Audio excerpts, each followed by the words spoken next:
हरे कृष्ण. सर्व भक्तांचे स्वागत आपल्या साप्ताहिक कार्यक्रमात. डिसेंबर महिन्यात आपण भगवद्गीता जयंती साजरी करतो आणि त्या अनुषंगाने भगवद्गीता वितरण करायचा प्रयत्न करतो आहे. तर आपण बघितलं असेल आपल्या व्हॉट्सॲप ग्रुपवर गेल्या काही दिवसांपासून फोटो येत आहेत. कोण कोण भक्त कुठे कुठे वितरण करण्याचा प्रयत्न करतात. तर अशा भक्तांशी बोलून मला त्यांच्याकडून अशी काही कारणं लक्षात आली जी लोक देतात की पुस्तक का नाही घ्यायचं. तर अशी 18 कारणं वेगवेगळ्या प्रकारची आज आपण लिहिलेली आहेत. आणि जर आपल्यामधून कोणी पुस्तक वितरण करत असेल आणि तुम्हाला जर ती कारणं कोणी सांगितली तर उत्तर देण्याचा प्रयत्न करतो आहे आपण. तर पहिलं कारण आहे, माझ्याकडे अजिबात वेळ नाही. आला अनुभव कोणाला? काही दिवसांपूर्वी गरम पाणी मिळवण्यासाठी गीझर ऑन केला आम्ही आणि घाईघाईत फोन आला, हे आला ते आला, असं करत करत नळ उघडला पटकन. तर माझाच हात भाजला. तर तो गीझर मीच ऑन केला आहे, माझ्याच गरजेसाठी केला आहे, पण लक्ष नाही दिलं तर माझाच हात भाजला. बरोबर. तसंच आपल्या जीवनामध्ये आपण अनेक निर्णय घ्यायचे आहेत आणि त्या निर्णयांसाठी जर आपण योग्य वेळ नाही दिला आणि घाईघाईत ते निर्णय घेतले तर आपलाही हात भाजू शकतो. अर्जुन आहेत, युद्ध भूमीवर आहेत आणि एवढा मोठा विश्वयुद्ध, पहिलं विश्वयुद्ध आणि दुसरं विश्वयुद्ध आपल्याला माहिती आहे, पण त्याच्या आधी एक पूर्वीचं त्याचं विश्वयुद्ध आहे महाभारताचं. त्या विश्वयुद्धापेक्षा जास्ती महत्त्वाची कोणती घटना आहे ज्यामध्ये सर्व राजे कौरवांकडून किंवा पांडवांकडून लढत आहेतच, युद्धभूमीवर उपस्थित आहेतच. अशा विषम परिस्थितीत, अशा सर्वात महत्त्वाच्या परिस्थितीतही अर्जुन जेव्हा भ्रमित झाले आहेत तेव्हा त्यांनी वेळात वेळ काढला. त्यांनी घाई नाही केली. अरे इतके लोक उपस्थित आहेत, बघू काहीतरी होईलच, तिथून काहीतरी बाण मारतील, आपण काहीतरी बाण मारू, कोणी ना कोणीतरी जिंकणारच आहे. नाही, उलट आपण असं म्हणू की जितका महत्त्वाचा निर्णय आहे तितका त्याला वेळ देणं महत्त्वाचं आहे. नाही, आपल्या जीवनात मी जे लोकांशी भेटतो तेव्हा बघतो की समजा 12वी झाली आहे आणि मुलाला पुढे काय करायचं, मेडिकल कॉलेजमध्ये, इंजिनिअरिंग कॉलेजमध्ये, तर मी बघतो पालकांना त्या मेडिकल कॉलेजच्या सरांशी भेटून येतात किंवा कोचिंग क्लासेसमध्ये टाकायचं असेल तर तिथे जाऊन बघून येतात की किती काय तयारी आहे. मग जर आयुष्याचा प्रश्न असेल तर कोचिंग क्लासमध्ये टाकण्यासाठी जर आपण प्रवास करतो आहे, मग आपल्या जीवनातले जे मुख्य निर्णय आहेत, विचार करा, त्याला दिशा देण्यापूर्वी आपण किती त्याच्यावर विचार केला पाहिजे आणि किती विचारपूस केली पाहिजे आणि योग्य माहिती काढून आपण निर्णय घेतला पाहिजे. तर आपल्या जीवनात आपण काय करावं, कदाचित व्यवसाय हा खूप महत्त्वाचा विषय आहे, लग्न हा एक खूप महत्त्वाचा विषय असतो, मुलांचं शिक्षण एक महत्त्वाचा विषय असतो आणि जीवन स्वतः, आपल्या जीवनाचा स्तर स्वतः. मग त्या जीवनाचा स्तर जर खोल नसेल तर मग त्याच्यामध्ये व्यवसाय केला तर व्यवसायात पण यश नाही मिळणार, नातेसंबंध टिकवले तर नातेसंबंध पण यश नाही मिळणार, मग जे काही करू त्याच्यात यश नाही मिळणार. आणि तो जीवनाचा स्तरच मुळातच स्वतः जर खोल असेल, त्याच्यामध्ये काहीतरी तत्त्व असतील, तर मग व्यवसाय करताना पण ते तत्त्व बाहेर येतील, नात्यांमध्ये पण ते तत्त्व बाहेर येतील, बाकीच्या सर्व गोष्टींमध्ये ते तत्त्व आधारित आपण जर जीवन जगलो तर मग आपल्याला छान मिळेल. म्हणून कधी पण असं आपण म्हणू शकत नाही की वेळ नाही आहे. का? जर आपल्याला त्या गोष्टीचं, त्या कार्याचं महत्त्व पटलं असेल तर आपण वेळ काढतो, पण आपल्याला त्या गोष्टीचं जर महत्त्व पटलं नसेल तर मग आपण म्हणू. तर असं म्हणतात, लाकूड तोडणारे व्यक्ती असतात ना, त्यांची एक गोष्ट आहे. तसा एक व्यक्ती होता, आयुष्यभर त्यांनी लाकूड तोडून, लाकूड विकून सगळं काही केलं होतं, जीवन निर्वाह केला होता आणि आता म्हातारे झाले आहेत. तर त्यांच्या सुपुत्रांना तो धंदा द्यायचा आहे त्यांना. तर म्हणतात, ही घे कुऱ्हाड आणि अशा प्रकारे ते झाडावर, बुंध्यावर मारायची आणि अशा प्रकारे फांद्या बुंदे हे तोडायचे. पण ठीक आहे, पहिल्या दिवशी तो जातो, लगेच पूर्ण जोमाने, पूर्ण ऊर्जेने तोडायला लागतो. किती झाड तोडलेस रे तू आज? तो 2 अख्खे झाड तोडले. खूप छान, तरुण आहे, खूप छान. दुसऱ्या दिवशी तो म्हणतो 2 झाड तोडले पण सगळ्या फांद्या तोडू नाही शकलो. तिसऱ्या दिवशी एकच झाड तोडलं आणि दुसऱ्याच्या काही फांद्या तोडल्या. असं करत करत 7व्या 8व्या दिवशी पहिल्या झाडाच्या काही फांद्या, 10व्या दिवशी एका झाडाची एक फांदी. मग वडील म्हणतात, काय तू आजकाल काय मेहनत करत नाहीस वाटतं. पहिल्या दिवशी 2 झाड आणि फांद्या, आणि आता कुठे आलास? एका झाडाची एक फांदी. काय झालं? तो म्हणतो, मलाही माहिती नाही, मी तर खूप प्रयत्न करतो आहे, बघा पप्पा मी किती दम लावून करतो आहे म्हणून. मग तेव्हा एका मित्रांनी, पप्पांच्या मित्रांनी सांगितलं, पहिल्या दिवशी जी कुऱ्हाड दिली होती ती तुम्ही धार करून दिली होती, कारण तुम्ही जाणकार आहात. तुम्हाला माहिती आहे की कुऱ्हाडीला मारण्यासाठी जेवढा बळ लागतो तेवढंच महत्त्व त्याच्या धारेला आहे. म्हणून पहिल्या दिवशी तुम्ही जाणकार आहात, तुम्ही ती धार करूनच दिली होती, आणि पहिल्या दिवशी म्हणून 2 झाड आले. पण याला ती जाणीव नाही, याला ते समजत नाही. म्हणून हा 2ऱ्या 3ऱ्या 4थ्या दिवशी त्यांनी त्या कुऱ्हाडीला धार न करता मानले, आणि मग शेवट 10व्या दिवशी त्याला फक्त. तर म्हणून कुऱ्हाड वापरणं हे खूप महत्त्वाचं आहे. कुऱ्हाडीला छान दम लावून वापरणं हे महत्त्वाचं आहे, आणि कुऱ्हाडीला धार करणं हे पण महत्त्वाचं आहे. तर अनेक वेळा आपण आयुष्यात आपलं शिक्षण, आपला व्यवसाय, जे काही आपण शिकलो आहे, तेव्हा तिची धार लागली त्याला, आपल्या मनाला, आपल्या बुद्धीला, त्याच्या आधारावर आपण जीवन जगायला निघालो आहे. आणि 10 वर्ष निघून गेले, 20 वर्ष निघून गेले, पण आता बोथट झाली आहे ती कुऱ्हाड. निर्णय कसे घ्यायचे. सो इंटेलिजन्स, बुद्धी म्हणजे 2 पर्याय असे थोडे मिक्स झालेले असतात, हे करावं की हे करावं, गुंतलेले असतात. आणि कुऱ्हाड म्हणजे काय, बुद्धीची कुऱ्हाड म्हणजे काय, ते अशी त्याला 2 तुकडे करते, योग्य अयोग्य. हे करण्याजोगं आहे, हे नाकारण्याजोगं आहे. तर आपल्या बुद्धीच्या कुऱ्हाडीला पण धार करणं गरजेचं आहे. तर म्हणून जसं अर्जुनाने वेळात वेळ काढून, त्या कठीण प्रसंगी सगळेजण वाट बघतात कधी युद्ध सुरू होईल आणि मी कधी करीन, पण अर्जुनाने वेळात वेळ काढून केलं. तसं आपण पण भगवद्गीता वाचण्यासाठी वेळात वेळ काढायला पाहिजे. प्रवास करताना कारमध्ये डिझेल टाकायला लागतं, स्कूटर असेल तर पेट्रोल टाकायला लागतं. कधी खूप घाई असेल, आणि जर आपल्यातून कोणी नवशिके असतील आणि नाही घाई आहे, मला लवकर पोचायचं आहे, कॉलेजला निघाले, कॉलेजला पण नाही पोचणार, आणि ती गाडी पण मध्ये बंद पडणार, आणि नंतर मेकॅनिकला आणून टोईंग वगैरे करून बरंच काहीतरी होईल. तर प्रवास करायच्या आधी पेट्रोल आहे का बघणं गरजेचं आहे. कुऱ्हाड वापरण्याच्या आधी ती धार आहे का करणं महत्त्वाचं आहे. तशाच प्रकारे आपल्या बुद्धीला पण धार करणं हे खूप महत्त्वाचं आहे. आयुष्यभर आपण, सगळ्यांबद्दल नाही बोलू शकतो पण अधिकांश लोकांबद्दल बोलू शकतो, आपण आपल्या आरोग्याला मारून, आरोग्याकडे दुर्लक्ष करून आपण पैसे कमवतो आहे, नाही. तर एक छान वाक्य आहे, आपण हे जे सर्व पैसे कमवतो आहे ते अनेक वेळा भक्त लोक आहेत, ते नक्कीच छान कार्यासाठी वापरतात, त्यांच्याबद्दल नाही चाललं आहे. पण अनेक वेळा ही जी एक स्पर्धा असते पैसे कमवण्याची, ती कशासाठी असते. तर म्हणतात, जे लोक आपल्याला नापसंत करतात त्यांना इम्प्रेस करण्यासाठी, त्यांना दाखवण्यासाठी की आमच्याकडे पण पैसे आहेत. तर एनिवेज ते तुम्हाला काही प्रेम नाही करत, पण एक स्पर्धेमध्ये 2 लोक आहेत, एकमेकांना प्रेम कुठे करतात. आणि त्या स्पर्धेमध्ये जिंकण्यासाठी आपण कोणत्या वस्तू विकत घेतो जे आपल्याला नको आहेत, आणि ते कुठल्या पैशांनी घेतो जे आपल्या खिशात नाही आहेत, क्रेडिट कार्डवर किंवा लोन घेऊन. तर जे पैशात नाही, जे पैसे खिशात नाही आहेत ते वापरून, लोन घेऊन आपण त्या वस्तू विकत घेतो ज्या आपल्याला गरजेच्या नाही आहेत, त्या लोकांना काहीतरी बिंबवण्यासाठी की मी पण खूप मोठा आहे, जे आपल्याला पसंत नाही करत. या अशा खोट्या जीवनासाठी अनेक वेळा आपण आपल्या आरोग्याकडे पण दुर्लक्ष केलं आहे.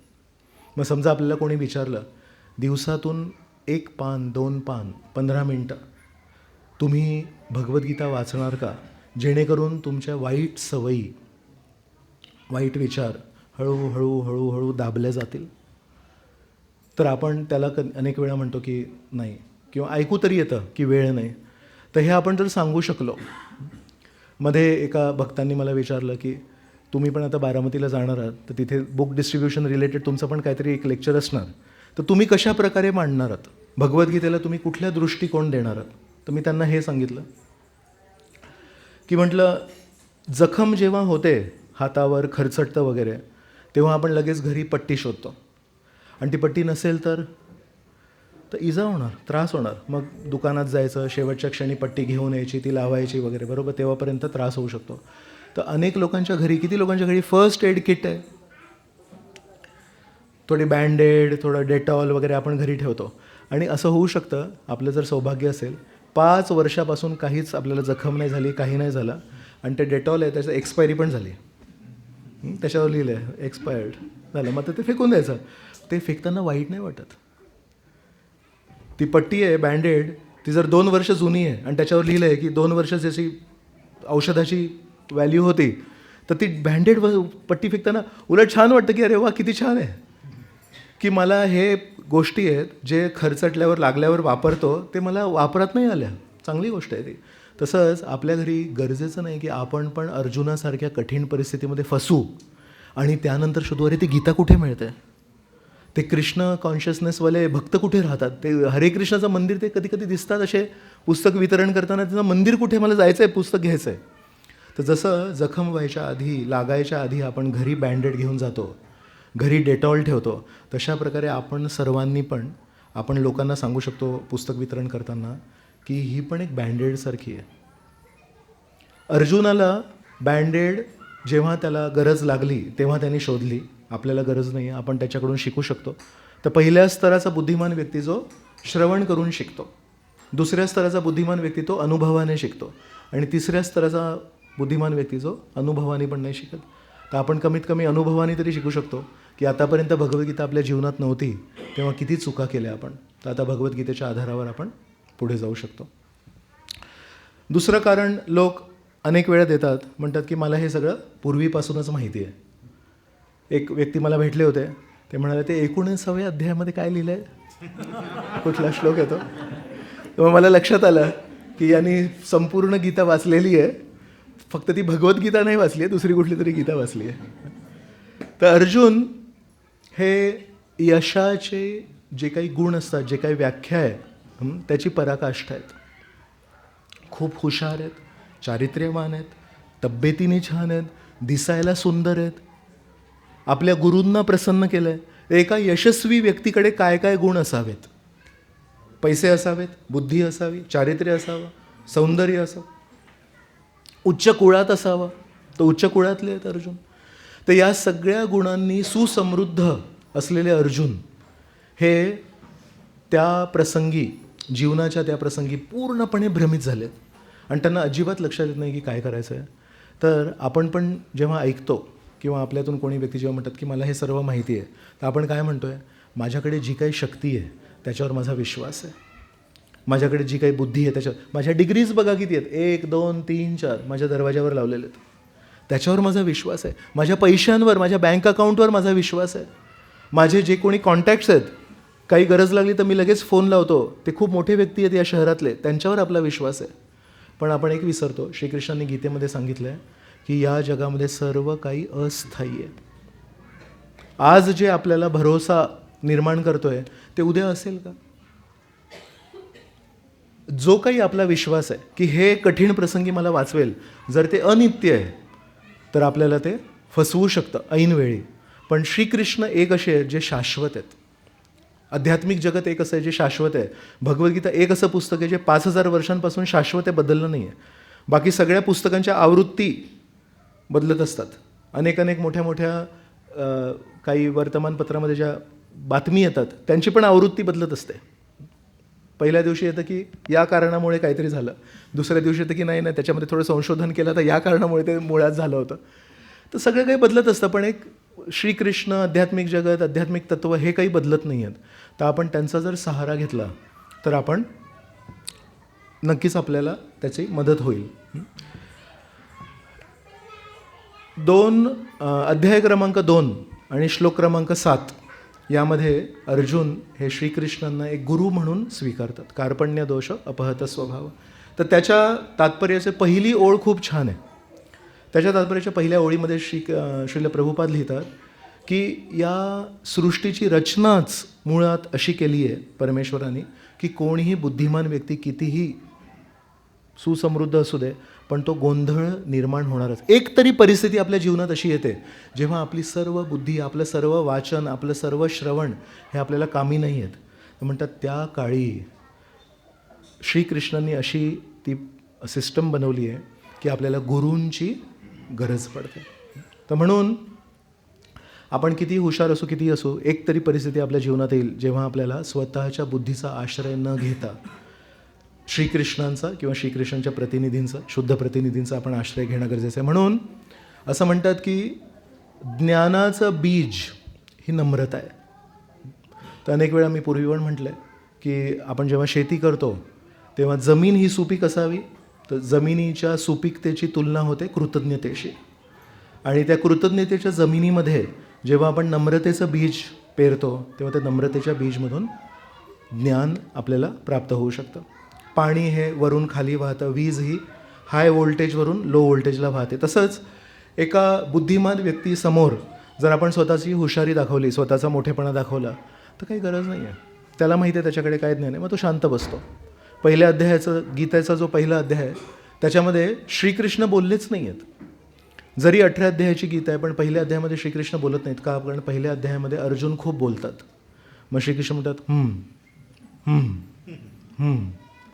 मग जेव्हा अर्जुन म्हणतात की श्रेयस्कर काय ते माहिती नाही मला, मी जिंकू त्यांना की त्यांच्याद्वारे जिंकला जाऊ हे मला कळत नाही आहे, तर कृपया तुम्ही सांगा श्रेयस्कर काय ते सांगा. मग तेव्हा त्यांना लक्षात येतं की या मित्रासारखं मी यांच्याशी वागू शकत नाही, कारण मित्रामध्ये हे संवाद चालतच राहतील, पण मला शरण जायला लागेल आणि त्याच्यानंतर मग त्यांच्यामध्ये परिवर्तन होतं.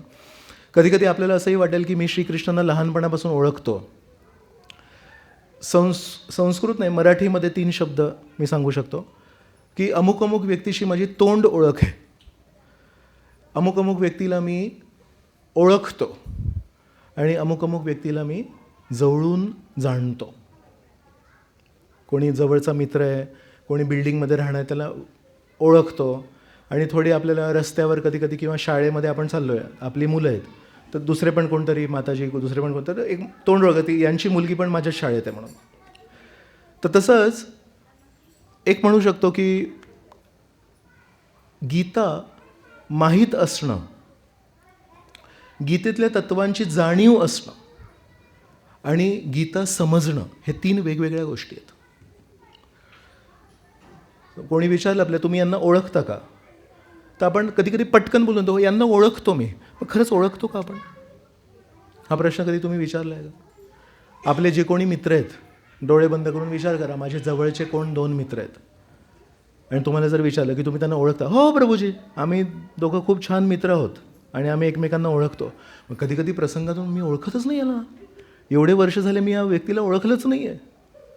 तर तसंच आपल्याला वाटतं की आपण श्रीकृष्णांना लहानपणापासून होतो, तो गोपाळ, आमच्या गावी असे गाणे होते वगैरे, कोणी कोणी मला बऱ्याच गोष्टी सांगत असतात. तर आपल्याला असं वाटतं की पण श्रीकृष्णांची तोंड ओळख असणे, श्रीकृष्णांना जाणणे आणि श्रीकृष्णांना समजणे यामध्ये खूप अंतर आहे. तसंच गीतेला पण माहिती आहे, बरोबर गीता माहिती आहे, 19 अध्याय, 750 श्लोक माहिती आहे. आणि दुसरं म्हणजे गीतेमध्ये ना, मला केवळ माहीत नाही आहे पण ज्ञानयोग सांगितलं आहे, कर्मयोग पण सांगितलं आहे, ध्यानयोग पण सांगितलं आहे, भक्तियोग पण सांगितलं आहे. तर ही थोडी अधिक माहिती झाली. आणि पूर्णपणे समजणे म्हणजे कर्मयोगाचा अंत काय, ज्ञानयोगाचा अंत काय, हे आहे ना, प्रवास आहे ना, पद्धती आहे, प्रक्रिया आहे. तर त्याचा अंत काय? ध्यान योगामध्ये अष्टांग योगाचा अंत काय? समाधी. कशामध्ये समाधी? स्वतःमध्ये, परमेश्वराच्या ध्यानामध्ये. आणि कर्मयोगाचा अंत काय? यद करोषि यद अश्नासी यद जुहोषि ददासी यद तपस्यसी तू कौंतेय तत् कुरुष्व मदर्पण. जे काही करशील, कर्मयोग करायचं आहे, कर्म करायचे आहेत. श्रीकृष्ण म्हणतात यद करोषि, जे काही करशील, जे काही खाशील, जे काही तपस्या करशील, जे काही अर्पण करशील ते मला अर्पण कर. ज्ञानाचा अंत काय? ज्ञानयोग अध्याय आहे पण त्याचा अंत काय? बहुनाम जन्मनाम अंते ज्ञानवान माम प्रपद्यते. श्रीकृष्ण म्हणतात जो खरा ज्ञानी आहे तो अनेक अनेक जन्म ज्ञान अर्जन करून मला शरण जातो. मग जर खरोखर समज असेल, गीतेला आपण समजू शकलो असू, तर आपल्याला लक्षात येईल ज्ञानयोग आहे पण ज्ञानयोगाचा अंत हा श्रीकृष्णांच्या समर्पणामध्ये. ध्यान योगाचा अंत हा श्रीकृष्णांच्या समर्पणामध्ये, कर्मयोगाचा अंत हा श्रीकृष्णांच्या समर्पणामध्ये. मग जर पहिल्यापासूनच आपल्याला जर कोणी शिकवत असतील, जे काही करायचं ते करा, पण समर्पणाच्या भावनेने करा, तर ते किती छान आहे. अनेक जन्मांनंतर जे आपल्याला शिकणारे आपण, ते जर पहिल्या दिवसापासून कोणी आपल्याला शिकवत असेल, करा. प्रसाद पण घ्या, छान अन्न घ्या, पण समर्पणाच्या भावनेने आधी अर्पण करा, मग घ्या. गाण्याची कला विकसित करा, पण समर्पणाच्या भावनेने श्रीकृष्णांची स्तुती करा. बोलण्याची कला पण विकसित करा, पण श्रीकृष्णांची स्तुती करा. जे काही करायचं ते करा, पण समर्पणाच्या भावनेने करा. ते किती छान आहे. तर ही जीवन जगण्याची कला आहे. आणि श्रीकृष्ण माहीत असणे आणि श्रीकृष्णांना समजणे, गीतेला माहीत असणे आणि गीतेला समजणे याच्यामध्ये अंतर आहे. तर जेव्हा आपण असं विचार करतो की मला सर्व काही माहीत आहे, तर एका अर्थाने आपल्या बुद्धीच्या कमऱ्याला आपण आपल्या अहंकाराने पूर्णपणे भरलं आहे. मग जर आपल्या कमऱ्यामध्ये आता जागाच नाही आहे, तर त्याच्यामध्ये श्रीकृष्णांचं ज्ञान हे आता येऊ शकत नाही. तर म्हणून कुठेतरी आपल्याला रिकामापणा म्हणतो ना आपण, रिकामेपणा हा अनुभवला तर तो आपल्याला भक्तीसाठी पोषक आहे. नाही, मला बऱ्याच गोष्टी माहिती आहेत, पण अजून ही एक गोष्ट मला नीट समजली नाही, तेव्हा कुठे आपण गीतेला आतुरतेने वाचू. तिसरं कारण लोक जे देतात ते म्हणतात की सध्या माझे भरपूर कर्तव्य आहेत, भरपूर महत्त्वाच्या गोष्टी आहेत आणि भक्ती मीही नंतर करीन. आपण शाळेमध्ये किंवा कॉलेजमध्ये जे ज्ञान अर्जन करतो त्याची पद्धती काय आहे माहिती आहे? आधी शिकतो आणि नंतर त्या ज्ञानाचा प्रयोग होतो आपल्या जीवनात. आणि जीवन जी एक स्कूल आहे, जीवन पण आपल्याला शिकवतं ना, त्याची पद्धती काय माहिती आहे? आधी आपण प्रयोग करतो आणि त्याच्यातून धडे शिकतो. तर शाळेतले शिक्षक किंवा कॉलेजमध्ये शिक्षक आहेत, हे आपल्याला सांगतात हे असं असतं आणि त्याच्यानंतर आपण ते जीवनात अंमल करतो.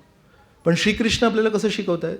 श्रीकृष्ण आपल्याला शिकवतात आपल्या जीवनामध्ये ते प्रसंग घडतात, आपल्या जीवनामध्ये अमुक गोष्टी घडतात आणि नंतर आपण त्याच्यावर मनन करतो. म्हणून अच्छा, याच्यातून मला काय शिकायला लागेल तसं शिकतो. म्हणून कुठल्या व्यवसायात डिग्री झाल्यानंतर पण त्याला म्हणतात CEP, कंटिन्युअस एज्युकेशन प्रोग्राम. जे डॉक्टर्स आहेत त्यांना सगळ्यांना माहिती आहे की वर्षातून प्रत्येक सेमिनारचे पॉईंट्स असतात, तर वर्षातून 20 पॉईंट मिळवायचे आहेत. आणि कोणत्या स्ट्रीममध्ये जर ते पॉईंट्स नाही मिळवले तर मग ते तुमचा जो लायसन्स असतो MCIचा तो रिन्यू होत नाही वार्षिक. सो म्हणजे ते सांगतायत MBBSमध्ये तुम्ही जे शिकले, MS MDमध्ये जे काही शिकले, त्याच्यानंतर पण नवीन टेक्नॉलॉजी येते, ती तुम्ही अपडेट करा. आणि ते जर नाही केलं तर तुमचा लायसन्स रिन्यू नाही होत, अपडेट नाही होत. तर जर विचार करा, केवळ या शरीरासाठी त्यांचं म्हणणं आहे 5-5.5 वर्षांमध्ये आम्ही जे काही ज्ञान दिलं, त्याच्यानंतर 2 ते 3 वर्षामध्ये जे काही ज्ञान दिलं ते त्यावेळेस बरोबर होतं, पण आता अपडेट करायला लागेल जीवनाचं ज्ञान. आणि आपण अशा जीवनाच्या कॉलेजला गेलोही नाही कधी, असं शांतपणे लक्षपूर्वक असा विचारही नाही केला की जीवनात काय महत्त्वाचं आहे, जीवनात काय करावं. आपलं डिग्री करता करता, पोस्ट ग्रॅज्युएशन करता करता, नोकरी करता करता, थोडाफार जो काही वेळ होता त्याच्यातून आपण जीवन शिकलो आहे. तुमच्यातून कधी 1 वर्ष वगैरे असं दिलं आहे कोणी? जीवन कसं जगावं, जीवनात काय महत्त्वाचं आहे याच्यासाठी 1 वर्ष काढला बाजूला. कारण वेळ नसतो.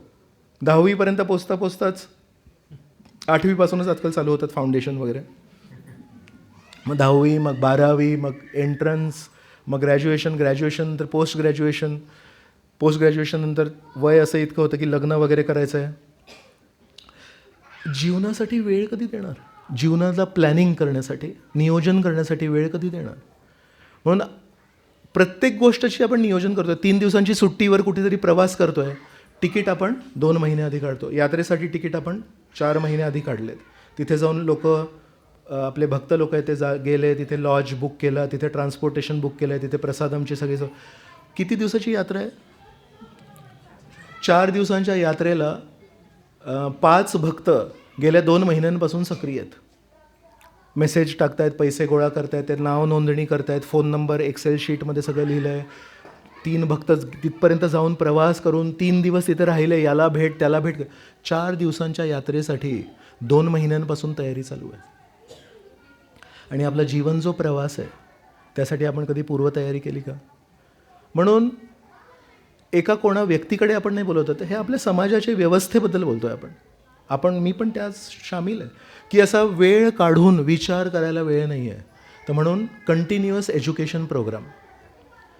तर डॉक्टर्स आहेत ते व्यवसायासोबत कधीतरी 3 दिवस कुठल्या तरी एका कॉन्फरन्सला जातात आणि तिथून शिकून येतात. तर 3 दिवस बुडतं त्यांची प्रॅक्टिस, पण त्याच्यामध्ये अपडेट होतात. नवीन काय टेक्नॉलॉजी आहे, नवीन काय औषध आलं आहे आणि त्यानुसार मग पुढे उपचार देऊन चांगले यशस्वी डॉक्टर बनतात. तसं आपली यात्रा पण एका अर्थाने आपण म्हणू शकतो कंटिन्युअस एज्युकेशन प्रोग्राम. की आपण भक्त झालो, तुमच्यातून काही सौभाग्य आहे, त्यांची दीक्षाही झाली आहे, छान सुरळीत आध्यात्मिक जीवन चालू आहे, तरी पण दरवर्षी 4 दिवसांसाठी जेव्हा आपण काहीतरी वेळ काढतो, तसं भगवद्गीतेसाठी पण जर आपण दररोज वेळ काढला तर दररोज आपला जो ॲप आहे हा तो अपडेट होऊ शकतो. 2ऱ्या अध्यायामध्ये श्रीकृष्णांनी काही तत्त्व मांडली आहेत, 3ऱ्या अध्यायामध्ये श्रीकृष्णांनी काही तत्त्व मांडली आहेत. प्रत्येक अध्यायामध्ये वेगवेगळे काही काही तत्त्व मांडले आहेत. जरी आपण पहिला, 2रा, 3रा अशा प्रकारे जरी गेलो तरी नवीन नवीन गोष्टी आपण शिकू शकतो आणि आपलं सॉफ्टवेअर जे आहे ते अपडेट होऊ शकतं. शाळेमध्ये समजा कोणी स्टुडंट आहेत, चालले आहेत, त्यांच्या काय काय भूमिका आहेत शाळेमध्ये जेव्हा बसले आहेत तेव्हा? मराठीत विचारतो. शाळेमध्ये जेव्हा जातो आपण स्टुडंट म्हणून, तेव्हा तिथे आपल्या काय काय भूमिका आहेत? विद्यार्थी म्हणून आहे प्रमुख भूमिका तिथे. आणि टिफिनच्या वेळेस, लंच टाईमच्या वेळेस तुम्ही खाल्लं आहे टिफिन? ठीक आहे. मला कधी कधी काही काही भक्त म्हणतात की प्रभूजी थोडा इंटरॅक्टिव्ह क्लास करा, आणि त्या अनुषंगाने मी कधी कधी प्रामाणिक प्रयत्न करतो पण फसतो. खूप कठीण प्रश्न विचारतो, माझी चूक आहे ती. मी एवढे कठीण प्रश्न नाही विचारायला पाहिजेत, पण ठीक आहे, मीच उत्तर देतो. तर कॉलेजमध्ये, शाळेमध्ये टिफिनची जी वेळ असते त्याच्यामध्ये आपण मित्र असतो. शेजारच्या मित्राला माझं चपाती पोळी देणार, त्याचं सँडविच खाणार, ती भूमिका असते. शाळा संपल्यानंतर दप्तर घेऊन शाळेच्या बाहेर कोण, आई आली का, पप्पा आले का, त्याच्याकडे मुलगा असतो, बरोबर. तर जरी शाळेमध्ये मी विद्यार्थी म्हणून चाललो आहे, पण मित्र म्हणून भूमिका माझ्यासोबत घेऊन चाललो आहे, मुलगा म्हणून पण एक भूमिका घेऊन चाललो आहे. तसं ऑफिसमध्ये जेव्हा चाललो आहे आपण, तेव्हा एक काम करणारा एम्प्लॉई म्हणून पण चाललो आहे, आणि टिफिनच्या वेळेस मित्र म्हणून पण जे लोक हे आहेत, नोकरी करतात, ते पती म्हणून पण भूमिका असते. कारण फोन येतो, आजची भाजी कशी लागली तुम्हाला, खूप छान लागली. तर काम करणारे आपण हे आहोत, पती आहोत, मित्र आहोत. कदाचित ऑफिस 6 वाजता बंद होतं आणि 4 वाजता फोन येतो की आज येता येता मुलाला घेऊन या क्लासेसमधून, माझ्याकडे गाडी नाही आहे, बरोबर. तर येता येता त्याला तुम्ही म्हणू मी आता सध्या ऑफिसमध्ये आहे, मी इथे पती नाही आहे, मी पिता नाही आहे, मी मित्र नाही आहे, आता मी केवळ एम्प्लॉई आहे असं म्हणू शकतो का? नाही म्हणू शकत. आणि घरी आहोत आपण, पत्नींसोबत, मुलांसोबत बसलो आहे, गप्पा मारतो आहे, तेवढ्यात जर फोन आला की ही फाईल आहे, ही महत्त्वाची फाईल आहे, उद्या सकाळच्या आधी हे व्हायला पाहिजे, मी आता घरी आहे, माझी आता घरातली भूमिका एका पारिवारिक सदस्याची आहे, तुम्ही आता काही ऑफिसचं वगैरे काम नाही, सांगणार का नाही? मग तसंच श्रीकृष्ण काय म्हणत आहेत, युद्धभूमीवर युद्ध करताना माझा भक्त असणं शक्य आहे का? की युद्धभूमीवर आपण केवळ योद्धा असू शकतो. प्रभूजी एक काम एका वेळेस चांगलं करायचं. अर्जुनाने असं जर म्हटलं असतं, मी युद्धभूमीवर केवळ योद्धा म्हणून आहे, पण श्रीकृष्ण त्याला परवानगी देत नाही आहेत. 8व्या अध्यायामध्ये म्हणतात, माम अनुस्मर युध्यच तस्मात सर्वेषु कालेषु माम अनुस्मर युध्यच. म्हणतात माम अनुस्मर, माझं स्मरण कर आणि माझं स्मरण करता करता युद्ध कर. मग श्रीकृष्ण आपल्या भौतिक कर्तव्यांमध्ये आणि आध्यात्मिक कर्तव्यांमध्ये भेद नाही करत आहेत. एक तर भौतिक मी श्रेष्ठ होणार नाही तर आध्यात्मिक असं नाही आहे. श्रीकृष्णांची तरी ही दृष्टी नाही आहे. श्रीकृष्ण म्हणत आहेत, मला स्मरण करता करता युद्ध कर. मी तुला केवळ युद्ध करायला नाही सांगणार, आणि मी तेवढाही असमंजस नाही आहे की मी म्हणणार की सगळं युद्ध वगैरे सगळं सोड आणि आता केवळ माझं स्मरण कर. खूप सुंदर श्लोक आहे आपल्यासाठी, 7वा श्लोक. तर आपण हा जो हट्ट करतो की प्रभूजी आता माझे बाकीचे कर्तव्य आहेत, पण ते कर्तव्य करण्यासाठी शक्ती, ते कर्तव्य पार पाडण्यासाठी योग्य दृष्टिकोन हा आहे का आपल्याकडे? म्हणून श्रीकृष्ण म्हणत आहेत, हे तुझे जे काही कर्तव्य आहे ते करता करता भक्ती कर. आणि ते करता करता जेव्हा भक्ती करशील तेव्हा ते कर्तव्य छान करशील. त्या कर्तव्यांमध्ये ॲक्च्युली काहीतरी सबस्टन्स असेल, नाही तर तू पोकळ काहीतरी करशील. तर म्हणून आपण असं कधी म्हणू शकत नाही की माझे सध्याचे कर्तव्य आणि आध्यात्मिक कर्तव्य ह्या दोघांचा द्वंद्व आहे. ॲक्च्युली त्याचा समन्वय करायला आपण शिकायला पाहिजे. तर आपल्याला चॅन्टिंग पण करायचं आहे, आपल्याला प्राणायाम पण करायचा आहे, आपल्याला थोडा योगा पण करायचा आहे, आपल्याला व्यवसाय पण करायचे आहेत, अधूनमधून मित्रमैत्रिणींना फोन पण करायचे आहेत आणि सेवा पण करायची आहे. ते कसं करायचं? प्रामाणिक जर आपण असलो, श्रीकृष्णानं जर आपण प्रार्थना केली की हे सगळं समन्वय करण्याची बुद्धी द्या. स्ट्रगल आहे, ओढाताण होईल त्याच्यामध्ये, पण हळूहळू जीवनाचा जो प्रवास आहे तो याच्यासाठीच आहे की आपण हे पण करायचं आहे, हे पण करायचं आहे, हे पण करायचं आहे, हे पण करायचं आहे. कधी कुठल्या प्रसंगी जास्ती करू. जसं मी शाळेचं उदाहरण दिलं तर प्रमुख भूमिका त्या स्टुडंटची एक विद्यार्थी म्हणून आहे किंवा ऑफिसमध्ये प्रमुख भूमिका मी एक एम्प्लॉई म्हणून आहे, पण बाकीच्या भूमिकांना विसरून चालणार नाही. तशाच प्रकारे आपण हे बोलता कामा नये की मी आता केवळ माझ्या इतर कर्तव्यांना लक्ष देणार आणि आध्यात्मिक कर्तव्यांना दुर्लक्ष करणार. चौथं कारण कधी कधी लोक देतात, ते म्हणतात की गीता समजण्यासाठी, गीता वाचण्यासाठी मी तेवढाच असा बुद्धिमान नाही आहे. तर श्रीकृष्ण 4थ्या अध्यायामध्ये म्हणतात, अर्जुना मी तुला का निवडलं गीता समजण्यासाठी? तू तुझ्या गुरुकुलामध्ये सर्वश्रेष्ठ मार्ग कमवले होतेस, असं म्हणतात. आपल्याकडे मी इथे बघतोय, या बाजूला बघितलं तर सगळे गीता प्रवचनकार आहेत. 2 वेळा 18 अध्याय शिकवून झाले आहेत माताजी लोकांचे, म्हणून मी त्या बाजूला बघत नाही आहे, कारण तिथून काहीतरी मलाच अजून करेक्शन येईल की हे ॲक्च्युली हे असं नाही आहे म्हणून. पण 4थ्या अध्यायामध्ये श्रीकृष्ण म्हणतात, भक्तो सीमे सखाचेती रहस्यम ही एतद उत्तमम. श्रीकृष्ण म्हणतात की तुझी पात्रता गीता समजण्यासाठी तुझी बुद्धी नाही आहे, गीता समजण्यासाठी तुझी पात्रता आहे, तू माझा भक्त आहेस.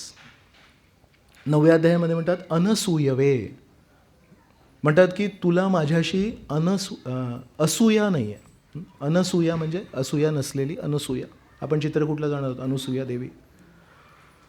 असूया म्हणजे द्वेष, आणि श्रीकृष्ण म्हणतात अनसूयवे की तुला द्वेष नाही आहे माझ्याशी.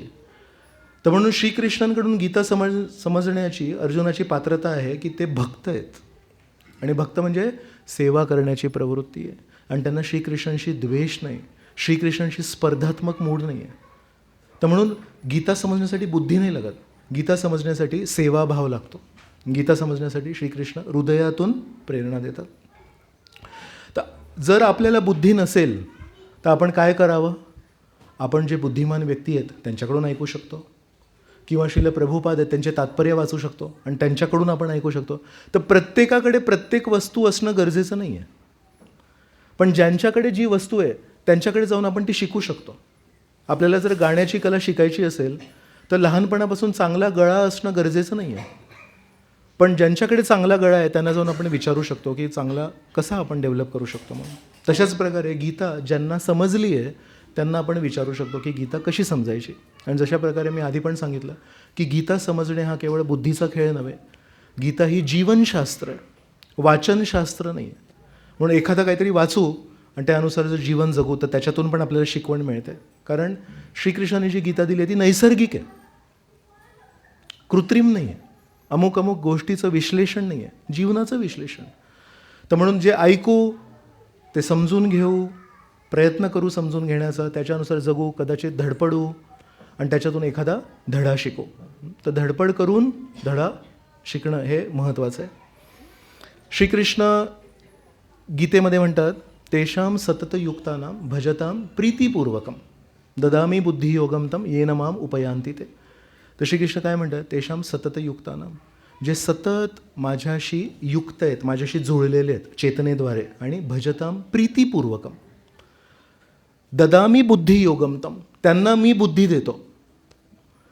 तर गौर किशोरदास बाबाजी महाराज आहेत, श्रील भक्तिसिद्धांत सरस्वती हे खूप मोठे विद्वान होते, आणि त्यांचे गुरु गौर किशोरदास बाबाजी महाराज, त्यांना एक अक्षरही लिहिता येत नव्हतं, पण भक्तिसिद्धांत सरस्वती काय म्हणायचे?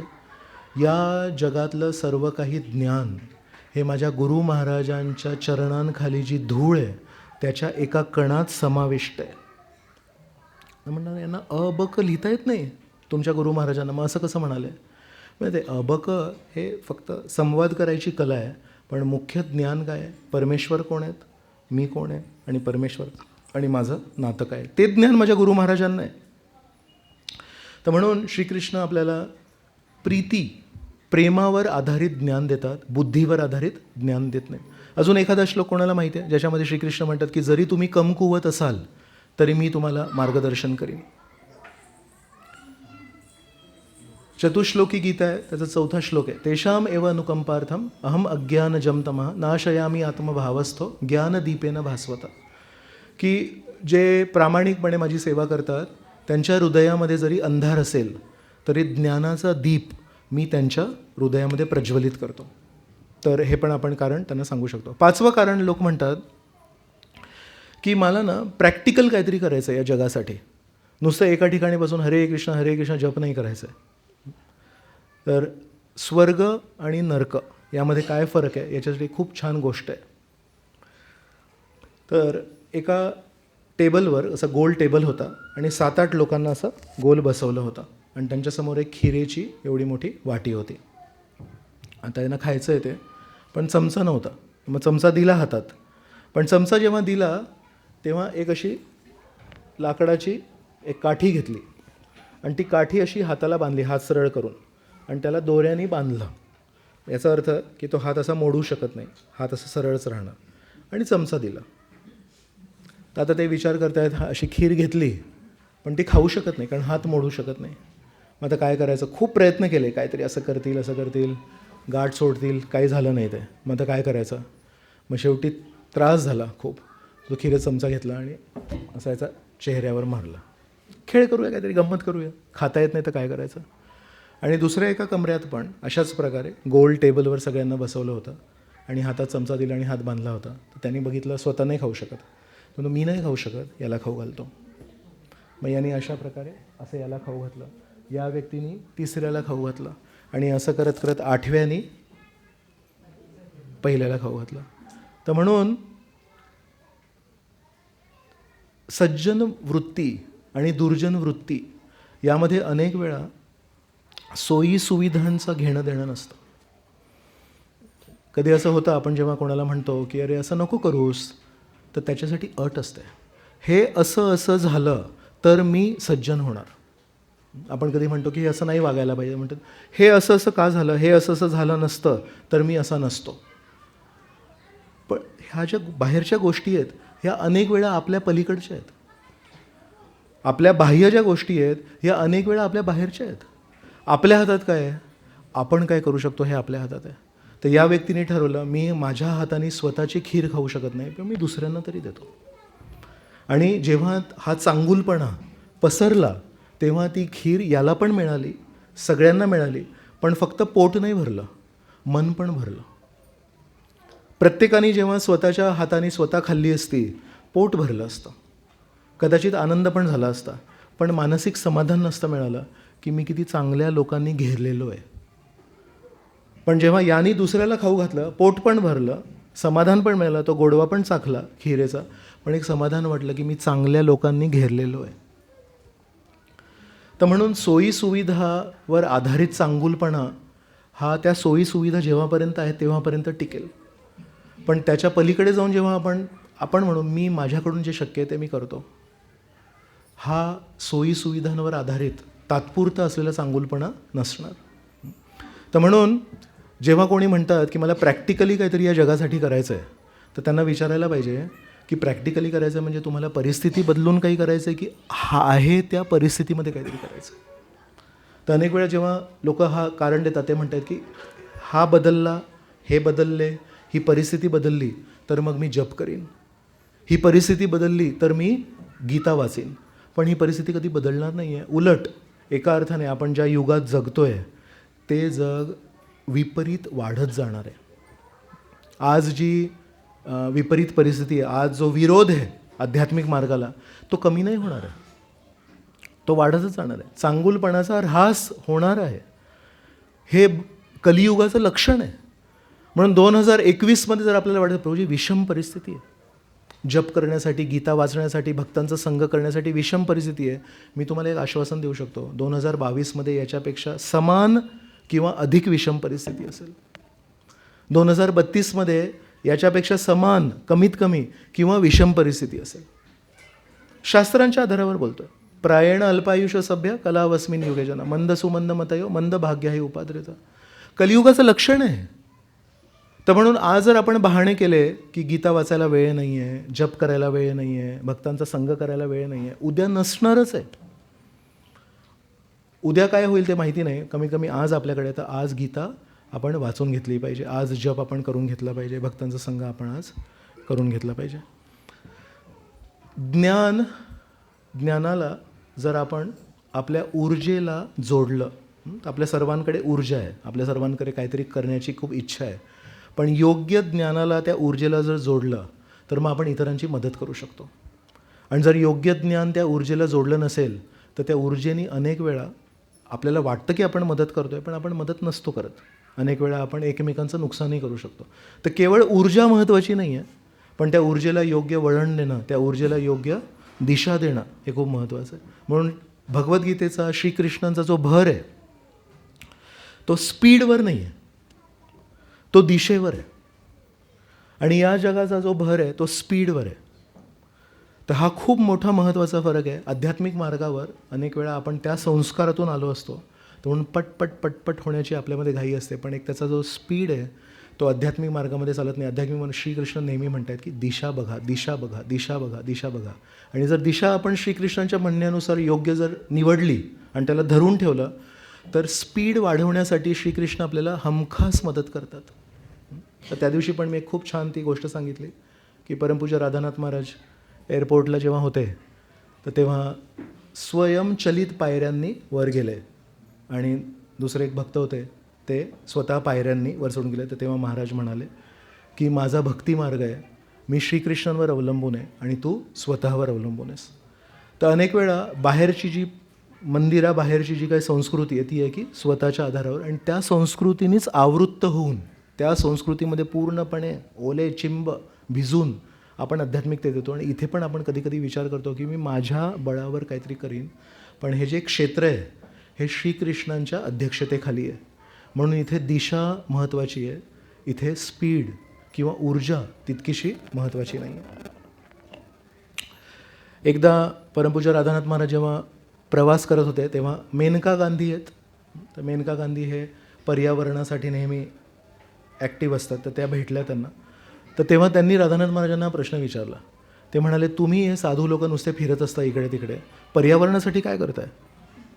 अनेक प्राणी, अनेक नद्या, कितीतरी समस्या आहेत, त्यासाठी काय करतायत? मग तेव्हा महाराजांनी हे उदाहरण दिलं की म्हणाले की बाहेरचं जे काही प्रदूषण आहे ते का झालं आहे? नद्यांमध्ये प्रदूषित केमिकल सोडणं किंवा अन्नाला विषारी औषधांनी त्याला पोषण देणं, हे सगळं जे चाललं आहे ते का चाललं आहे? असं स्वार्थापोटी, कमी वेळामध्ये जास्ती उत्पन्न, आणि त्या उत्पन्न संख्येने जास्ती आहे आणि क्वालिटीने, तत्वाने. मग लोकांना आजकाल मी किती लोकांना विचारतो की काय म्हणते कॅन्सर झाला आहे. कुठला कॅन्सर असतो सध्या ऐकलं आहे? इतक्यात कोणी कॅन्सर ऐकलं आहे? कोणाला कॅन्सर झालेला ऐकलं आहे? कुठला कॅन्सर त्यातल्या त्यात ऐकलं आहे इतक्यात? Blood cancer. अजून मी जे काय ऐकतो आहे गेल्या 2 वर्षांपासून मी फक्त कोलॉन कॅन्सर ऐकतो आहे. कोलॉन म्हणजे लार्ज इंटेस्टाईन, आतड्या ज्या आहेत त्याला कोलॉन म्हणतात. सो कोलॉन कॅन्सर एवढं का वाढतो आहे? याच्यामध्ये विष आहे म्हणून. तर आपल्यालाच माहिती आहे कोलॉन कॅन्सर वाढतो आहे. मुंबईला टाटा कॅन्सर हॉस्पिटल आहे, दर 3 वर्षांनी एक नवीन इमारत बांधतात ते एक्सटेन्शन, कारण एवढे कॅन्सर पेशंट्स आहेत. अनेक वेळा एका लेक्चरमध्ये पूर्वी पण मी सांगितलं आहे की पंजाबमधून एक ट्रेन जाते जैसलमेरला. तर जैसलमेरला एक खूप स्वस्त कॅन्सर हॉस्पिटल आहे. तर त्या ट्रेनचं नाव आहे कॅन्सर एक्सप्रेस. तर तिकीट काढताना लुधियानावरून सुरू होते. तर लुधियानाला म्हणतात एक तिकीट दे ना कॅन्सर एक्सप्रेस का? तर ते कॅन्सर एक्सप्रेस नाव आहे, कारण त्या पेशंट सगळे पंजाबमध्ये सगळ्यात जास्त रसायनं वापरले आहेत शेतीसाठी. ग्रीन रेव्होल्युशन, एकेकाळी 1980 वगैरेमध्ये हिरवी क्रांती काढली होती. तर त्या क्रांतीचे फळ आहेत की पंजाबवरून जैसलमेरला एक प्रॉपर एक ट्रेन आहे, सगळे कॅन्सर पेशंट्स आहेत त्याच्यामध्ये, आणि आपण पण त्याच दिशेने चाललो आहोत. तर म्हणून थोडा आपण पण विचार करायला पाहिजे की आपण काय करतो. तर राधानाथ महाराजांनी हे उत्तर दिलं की जेव्हा आतमध्ये प्रदूषण असेल तेव्हा बाह्य प्रदूषण करण्यासाठी आपण कधी विचार नाही करत. माझं व्हायला पाहिजे, माझं काम व्हायला पाहिजे. पण कारण आपण समाजात राहतो आहे, आपण जर कोणासाठी प्रदूषण करून स्वतःच्या स्वार्थासाठी दुसऱ्यांना इजा दिली, गोल फिरून कधी ना कधी आपल्या परिवारातलं पण कोणी ना कोणी येणारच आहे. आपण जर एक पदार्थ बनवतो त्याच्यात विष टाकून लोकांना देतो आहे, तर लोक पण काहीतरी बनवत आहे जे आपण कन्झ्युम करतो आहे, ते आपण खातो आहे. तर म्हणून आंतरिक प्रदूषण हे पण साफ करायला पाहिजे. बाह्य प्रदूषण, वायू प्रदूषण, जल प्रदूषण, सर्व प्रदूषणासाठी काही ना काही ते तोडगा काढत आहे. मग तेव्हा मेनका गांधीला लक्षात आलं की हे लोक आंतरिक प्रदूषण नष्ट करण्याचा प्रयत्न करत आहेत म्हणून. तर म्हणून हे जे कारण आहे की मला प्रॅक्टिकली काहीतरी करायचं आहे, वास्तविकता मला काहीतरी करायची आहे, तर ही वास्तविक नाही आहे. हृदयाचं शुद्धीकरण करणं वास्तविक नाही आहे. एक शुद्ध व्यक्ती, केवळ एक, काय करू शकतो याचं उदाहरण कोणी देईल मला? एका शुद्ध व्यक्तीने पूर्ण जगात क्रांती आणली आहे. आज आपण इथे आपल्यामधून कोणी फक्त देशपांडे प्रभूंनी शिल प्रभुपादांचं दर्शन केलं आहे, माहिती आहे कोणाला? देशपांडे प्रभूंना एकदा शिल प्रभुपादांचं दर्शन झालं आहे, मला नाही झालं आहे. तर आपल्यामधून सगळ्यात भाग्यवान आहेत देशपांडे प्रभू. पुण्याला कॅम्प मंदिर आहे ना, तिथे प्रभुपाद एकदा आले होते, तेव्हा त्यांच्या एका मित्रांनी त्यांना तिथे घेऊन गेले आणि प्रभुपादांना नमस्कार केला आहे देशपांडे प्रभूंनी. तर आपल्यातून किती लोक असे भाग्यवान आहेत. पण तरी पण आपण इकडे बसलो आहे, आपण माळा करतो आहे, दीक्षा घेतली आहे, प्रवाहाच्या विरुद्ध जायचा प्रयत्न करतो. एका शुद्ध व्यक्तीमध्ये काय शक्ती आहे विचार करा. मग तसंच आपण तितके शुद्ध नसू, पण जितकं शक्य आहे तितकं जरी झालं तरी या जगामध्ये वेगळी क्रांती आणू शकतो. 6वं कारण कधी कधी लोक देतात की ना, मी एका ठिकाणी बसून असं ते जप, एका ठिकाणी बसून असं वाचन वगैरे करू शकत नाही, मला भरपूर काही करायची इच्छा आहे. तर चंचलम ही मन कृष्ण प्रमाथी बलवदृढम तस्याहम निग्रहम मन्ये वायोरिव सुदुष्करम. अर्जुन पण म्हणतात की वायूला मी एखाद्या वेळेस आवरू शकतो, पण माझ्या मनाला मी आवरू नाही शकत. पण अशा प्रकारे 1000 गोष्टी एकत्र एकाच वेळेस करताना होतं का ते नीट? त्याला म्हणतात पॅरलल प्रोसेसिंग. आपण काही कम्प्युटर नाही आहे पॅरलल प्रोसेसिंग करायला. ॲक्च्युली त्याला मराठीमध्ये एक ना धड बराबर चिंध्या म्हणतात. तर हा एक प्रश्न आहे. आपणातले काही लोक शेतकरी आहेत, तर जेव्हा विहीर खोदायची असेल तेव्हा 30 ठिकाणी 5-5 फूट खोदून चालेल की एका ठिकाणी 150 फूट खोदून चालेल? तसं आपण अनेक वेळा 30 ठिकाणी 5-5 फीट खोदतो. असं आयुष्यात पण आपण कुठेतरी थोडं एका ठिकाणी बसून जप करायला शिकायला पाहिजे. तर मनाला संस्कार घडतात, आपण ऐकलं आहे. जर खोटं बोलण्याचे संस्कार असतील तर आपण भक्तांशी पण खोटं बोलतो, पण प्रामाणिकपणाचा संस्कार असेल तर मग आपण कधीकधी चुकीच्या लोकांशी पण प्रामाणिकपणे वागतो. नाही, संस्काराची गोष्ट आहे. तसंच रोज सकाळी 1.5 ते 2 तास आपल्याला एकाग्रतेचे संस्कार जर लागले, हरे कृष्ण कृष्ण कृष्ण हरे हरे, हरे राम राम राम हरे. तर असं नाही आहे की ते सकाळचे 2 तासच एकाग्रता आहे, नंतर आपण जेव्हा काही वाचन करू त्याच्यामध्ये पण ती एकाग्रता असेल. आपण काही जो काही व्यवसाय आपला, आपण शिक्षक असू, आपण बँकेत काम करताना समजा नोटा एकाग्रतेने मोजल्या तर चांगलं आहे, आणि एकाग्रता नसेल तर त्रास होईल. 7वं कारण कधी कधी लोक देतात की मला विज्ञान आवडतं, मला ही श्रद्धा, विश्वास हे सगळे शब्द असे आवडत नाहीत. तर विज्ञानामध्ये श्रद्धा आहे का? एका कार्यक्रमात मी विचारत होतो की एका ठिकाणी होतो मागच्या आठवड्यात, तर तिथे मार्च 2020 पासून कार्यक्रमच नव्हता झाला. मार्च 2020 पासून आता मागच्या आठवड्यात पहिला कार्यक्रम झाला. तर त्यांना मी विचारलं, एवढे दिवस तुम्ही मास्क लावून फिरत होते का? ते म्हणाले, हो प्रभूजी, कार्यक्रम बंद काय, सगळे वाट लागली वगैरे सांगत होते. म्हटलं मास्क का लावत होते? तर मला म्हणाले, काय तुम्हाला माहिती नाही का कोविड वगैरे आहे म्हणून? म्हटलं तुम्ही बघितलं का कोविड? नाही बघितलं. म्हणजे ज्या गोष्टीला बघितलं नाही त्यासाठी 2 वर्ष, जवळजवळ 1.5-2 वर्ष तुम्ही कार्यक्रम बंद ठेवले आणि किती लोकांना मास्क लावलेलं आवडतं म्हटलं. तर म्हणाले प्रभूजी ॲक्च्युली ते गुदमरायला होतं आणि असं इथे कधी कधी मास्क काढल्यावर इथे चिन्ह पण येतात नाही. पण म्हणाले तुम्ही लावला ना मास्क का, तर श्रेष्ठ वैज्ञानिकांनी सांगितलं आहे की हा असा पसरतो आणि म्हणून मास्क लावायला पाहिजे. तसं आपले श्रेष्ठ आध्यात्मिक मार्गावर जे वैज्ञानिक आहेत ते म्हणतात भक्ती अशी पसरते. एका शुद्ध भक्ताकडून आपल्याला पण भक्ती मिळते, वाणीतून ऐकून श्रवणाने आपल्याला भक्ती मिळते. तर त्याच्यामध्ये जर ती श्रद्धा अशी असती की त्याचा अनुभव नाही करू शकत, आपण अनुभव नाही करू शकत, फक्त आपल्याला श्रद्धेवर पूर्ण जीवन जगायचं आहे, तर मग थोडा तो अंधविश्वासाकडे त्याचा कल जातो. पण विज्ञानामध्ये पण अनेक गोष्टी जेव्हा फळ्यावर शिकवतात, फळ्यावर शिकवल्यानंतर त्याचा अनुभव होतो.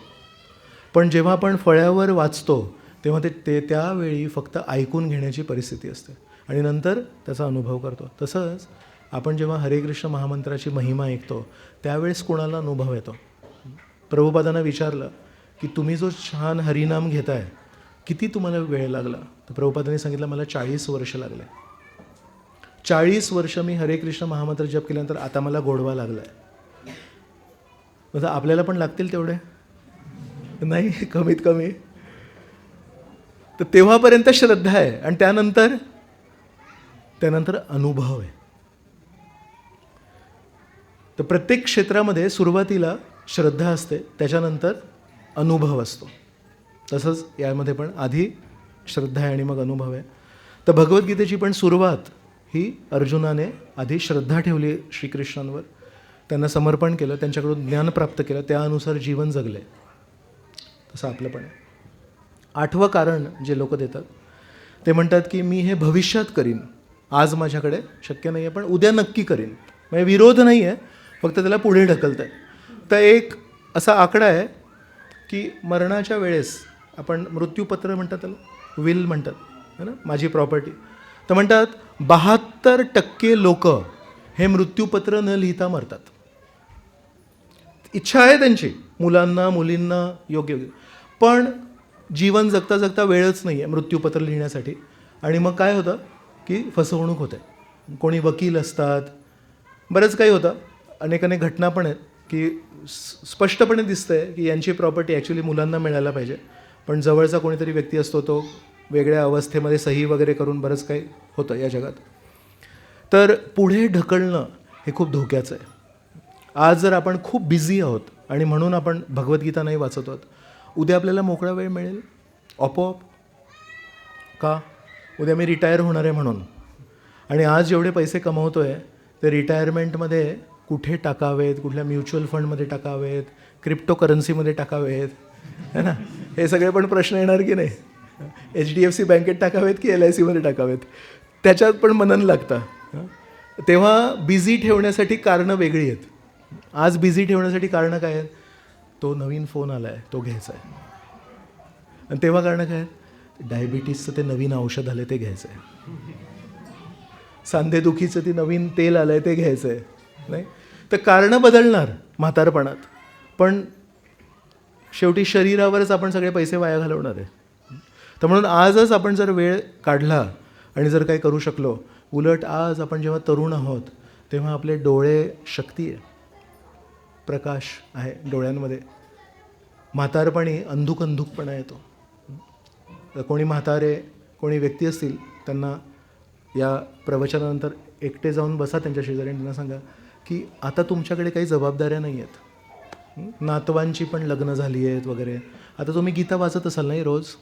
ते म्हणतील नाही हो, गुडघे दुखतात, एका ठिकाणी बसलं तर मान दुखते, चष्म्याचा नंबर खूप वाढला आहे, पण दुसऱ्यांवर अवलंबून आहे म्हणून चष्मा बदलण्यासाठी दुकानात जायला शक्य होत नाही आहे 2 महिन्यांपासून.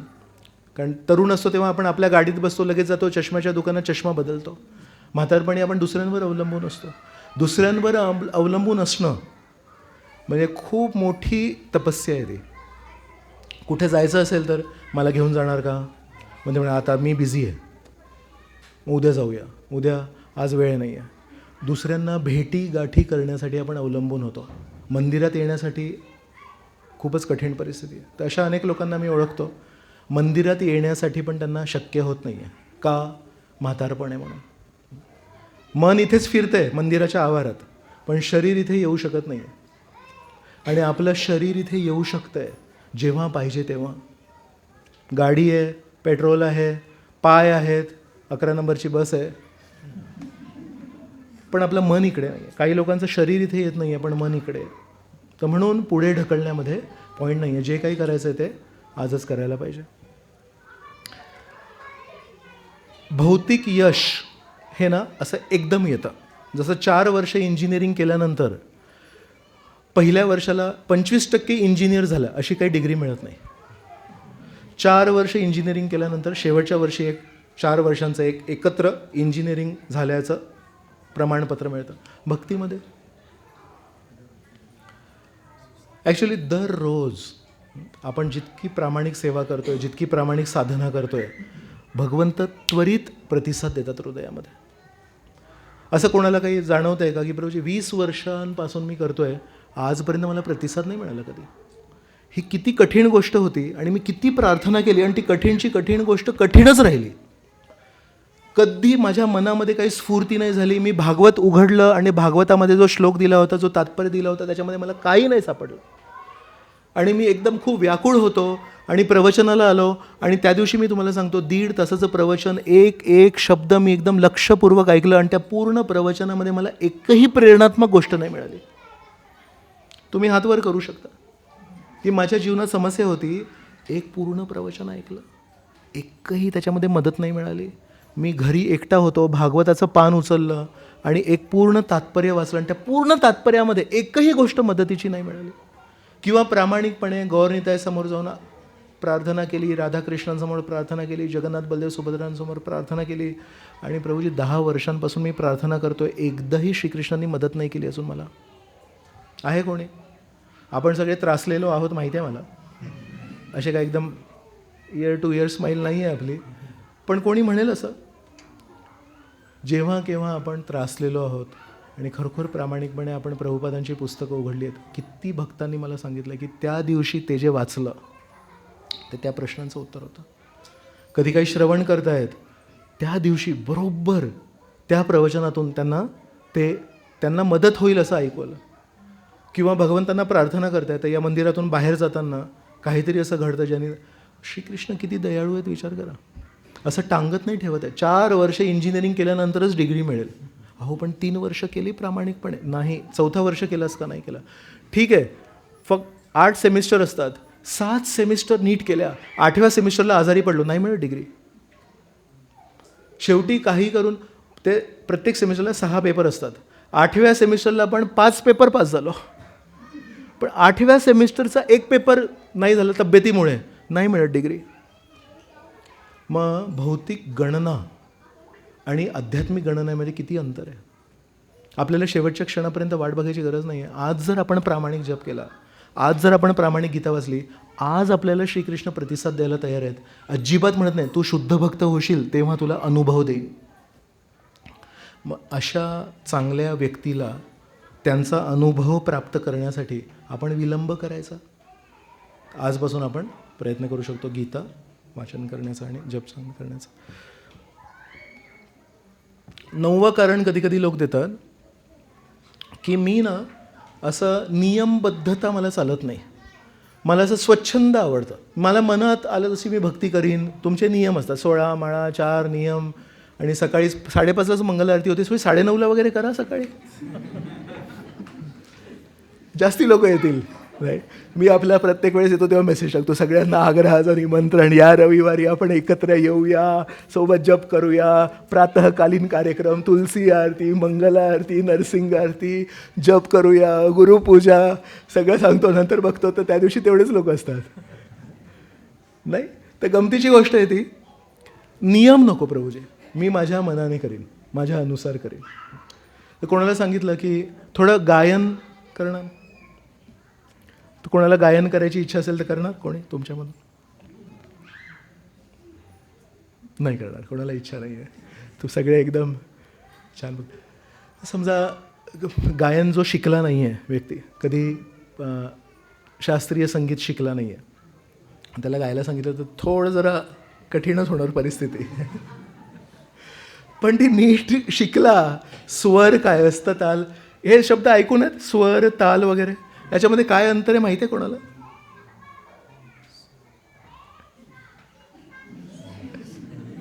स्वर म्हणजे ते गातो ते, आणि ताल म्हणजे त्याला जी वर खाली ती ताल असते, ती तर फास्ट असते, ते असं असं करतात ना, त्याला ताल म्हणतात. नाही तर ते आपल्याला अडाणी आहे, पण त्याच्यामध्ये आपल्याला माहिती नाही. थोडे 2 अक्षर येतात, थोडी साक्षरता आहे. पण समजा छान गायचं असेल आणि त्यांनी जर नीट शास्त्रीय संगीत शिकला तर वेगवेगळे राग आहेत. मालकंस राग आहे, मल्हार राग आहे, तर हरे कृष्ण महामंत्र त्याच्यामध्ये छान गाऊ शकतो आपण, त्या एकेका रागामध्ये गाऊ शकतो. असे बाकीचे ट्यून्स पण आहेत पिक्चरच्या गाण्यांना, कधी कधी ऐकू येतात. तर मी विचारलं एका भक्ताला की अरे पिक्चरचं गाण्यामध्ये तू ट्यून गातोय, हे अधिकांश लोकांना ते पिक्चरचं गाणंच ऐकू आलं असेल. नाही, हरे कृष्ण महामंत्र आहे पण ते पिक्चरच्या गाण्याची ट्यून आहे ती, तर ते चित्र, त्याच्या घडामोडी आहेत त्याच आठवतात. पण खरोखर जर शास्त्रीय संगीतातली एखादा राग घेतला आणि त्याच्यामध्ये जर आपण हरे कृष्ण महामंत्र बसवू शकलो आणि ते जर गाऊ शकतो, विचार करा त्याच्यामध्ये प्रदूषण नाही आहे काही, एकही चित्र दुसरं आठवणार नाही. ॲक्च्युली हरे कृष्ण त्याच्यावर आपला भर जाईल. मग समजा कोणी म्हटलं 2 वर्ष चांगलं शास्त्रीय संगीत शिक आणि त्याच्यानंतर गा, त्याच्यामध्ये काही चुकीचं आहे का? कोणाला हार्मोनियम वाजवायचं असेल त्यानं सांगितलं की तू हार्मोनियम आधी 2 महिने शिक, त्याच्यानंतर हार्मोनियम वाजव. पण तुमच्या आजूबाजूला तुम्ही जिथे राहता तिथे कोणी गायन, तबला, हार्मोनियम शिकणारे कोणी व्यक्ती आहेत का कधी? तुम्हाला अनुभव नाही आहे. सगळ्यात कठीण परिस्थिती आहे ती. जर तुमचे शेजारी गायन शिकतायत, तुम्ही शिकलं तर काही प्रॉब्लेम नाही आहे, कारण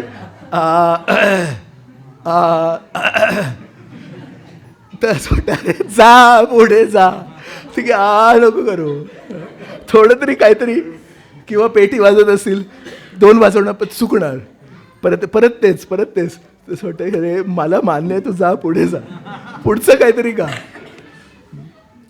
तर गायन जर शिकायचं असेल तर आपण चांगलं पद्धतशीर शिकून गायला पाहिजे. पाककला,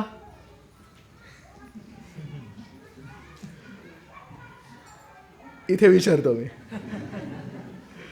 नाही असंच थोडे फोडणी घेतली, थोडं जिरं, थोडं आलं, थोडी मिरची, थोडी मोहरी, सगळं मिक्स करून केलं, त्याला फोडणी नाही म्हणत, ती पद्धती आहे. तेल आधी गरम करायचं, आलं आधी टाकायचं, थोडं कच्चं असतं त्याला शिजायला वेळ लागतो, मग मिरची टाकायची, जिरं सगळ्या शेवटी आहे. अशा 5-6 गोष्टी करून सगळं एकदा टाकलं ती फोडणी नाही होते, काय अर्ध्या गोष्टी जळणार त्याच्यातल्या. मग त्याची कला आहे, पहिले हे मग ते आणि मग ते. जरी वरणाच्या फोडणीमध्ये सगळं एकत्रच दिसतं पण एक सिक्वेन्स आहे त्याचा, नाही? मग तसं भक्तीमध्ये शिकायचं नाही आहे आपल्याला. पहिल्या दिवशी आपण हरे कृष्ण केलं, पण ते कसं, कुठल्या भावनेने जप करायचं आहे. तर गीता ही आपल्याला पद्धतशीर अध्यात्म शिकवेल, आपल्याला स्वच्छंद अध्यात्म नाही शिकवणार. तर म्हणून हे खूप महत्त्वाचं आहे.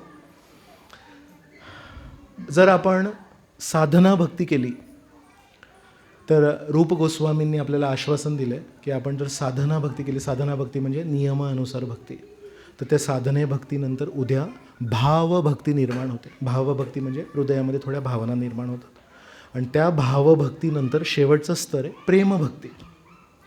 पण प्रेमभक्ती निर्माण होण्यासाठी डायरेक्टली प्रेम नाही करू शकत. प्रेमभक्ती निर्माण होण्यासाठी आधी साधना भक्ती करायला लागते. तर आपले एक आचार्य आहेत विश्वनाथ चक्रवर्ती ठाकूर, खूप छान उदाहरण देतात.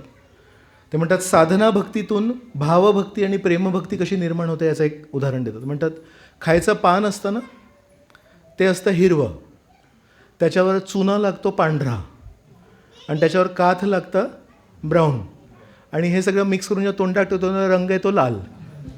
तर त्या 3 मिश्रण लाल कधीच होत नाही. पण म्हणतात जशा प्रकारे त्या पानाच्या त्या कॉम्बिनेशनमध्ये काहीतरी जादू आहे, तशाच प्रकारे आपण जेव्हा नियमितपणे आवड नावड असतानाही हरे कृष्ण कृष्ण कृष्ण हरे हरे, हरे राम राम राम हरे आवड नावड असतानाही रोज एक पान गीतेचं वाचू. आपण किती त्याला समजू ही गोष्ट वेगळी आहे, पण आपण श्रील प्रभुपादांना प्रसन्न करू की मी यांना पुस्तकं दिली आणि या पुस्तकांचा यांनी फायदा केला. श्री चैतन्य महाप्रभूंना खुश करू की मी यांना हरिनाम दिलं आणि ते हरिनाम यांनी गायलं. तर आपण आपल्या बळावर हरिनामाची रुची, गीतेची रुची प्राप्त करणं कठीण आहे, पण श्री चैतन्य महाप्रभू जर प्रसन्न झाले तर आपल्याला भेट म्हणून देतील. जर आपण श्रील प्रभुपादांना प्रसन्न केलं तर आपल्याला भगवद्गीतेची समज भेट म्हणून देतील. तर आपली जी साधना भक्ती आहे ही काही मिळवण्यासाठी नाही आहे. आपली जी साधना भक्ती आहे ती केवळ श्रील प्रभुपादांना सांगण्यासाठी आहे, आम्ही तुमच्या आदेशांचं पालन करण्यामध्ये प्रयत्नशील आहोत. त्याच्यातून मोठं असं काहीच मिळवायचं नाही आहे. पूर्ण साधना भक्ती करून केवळ प्रभुपादांना सांगायचं, तुम्ही जे सांगितलं ते केलं, तुमच्यावर विश्वास आहे, पण त्याच्यातून आपल्याला पगार नाही पाहिजे. 30 दिवस काम करून 1 तारखेला आपण पगार मागतो ना साहेबांना, तसं श्रीकृष्णाने जाऊन पगार नाही मागू शकत. मी एक जीवन 4 नियमांचं पालन केलं, एक जीवन मी 16 माळा रोज जप केला. प्रेम द्या. श्रीकृष्ण प्रेम नाही देणार. श्रीकृष्ण मोक्ष देतात, श्रीकृष्ण प्रेम नाही देत. श्रीमती राधाराणी आहे, त्यांच्या भावनेने जेव्हा श्रीकृष्णाला तेव्हा प्रेम देतात. श्रीकृष्णाने स्वतः प्रेम नाही दिलं कधी. सर्व धर्मांत परित्यज्य करायला लागेल तेव्हा कुठे अहम त्वाम सर्व पापेभ्यो मोक्ष, त्याच्यामध्ये पण प्रेम नाही आहे. सर्व पापेभ्यो मोक्षयिष्यामि, पापांपासून सुटका होईल. म्हणजे त्याच्या पापांपासून सुटका म्हणजे काय? मोक्ष. पाप आणि पुण्यापासून मुक्ती. तर सर्व धर्मांत परित्यज्य केल्यानंतर श्रीकृष्ण म्हणतात मोक्षप्राप्ती होईल तुला. पाप आणि पुण्याची जी काही बेरीज होती ती मी कापून टाकेन. प्रेम नाही देतात. भगवद्गीतेमध्ये प्रेम देण्याचा फॉर्म्युला दिला नाही आहे श्रीकृष्णांनी. म्हणून प्रेम हे आपल्याला पगार म्हणून प्राप्त नाही होणार आहे, भेट म्हणून प्राप्त होणार आहे. तर आपली जी साधना आहे, आपलं जे वाचन आहे ते केवळ आपलं कर्तव्य म्हणून करायचं आहे. त्याच्यामध्ये किती आवड आहे, खूप छान वाटलं, खूप नाही छान वाटलं, फरक नाही पडत काही. करायचं संडे हो या मंडे, जप सोडायचं नाही, वाचन करायचं नाही. 10वं कारण कधी कधी लोक देतात ते की मी कधी परमेश्वराला अनुभव नाही केला आहे, मी त्याला कधी परमेश्वराला बघितलं नाही आहे. 10व्या अध्यायामध्ये श्रीकृष्ण म्हणतात की एखाद्या व्यक्तीमध्ये जे पौरुषत्व असतं, जी शक्ती आहे ते मी आहे. सूर्याचा प्रकाश मी आहे, पाण्याची चव मी आहे. आपण अनेक वेळा पाणी प्यायलो आहे आणि त्याच्या चवीने आपली तहान भागते, पण असं कधी आपल्याला जाणवलं नाही की अरे या पाण्यामध्ये, या द्रव्यामध्ये H2O हायड्रोजन आणि ऑक्सिजन आहे, याच्यामध्ये जर ती चव नसती तहान नाही भागत कधी कधी. तर कितीही आपण कोक पेप्सी प्यायलो त्याच्याने तहान नाही भागत.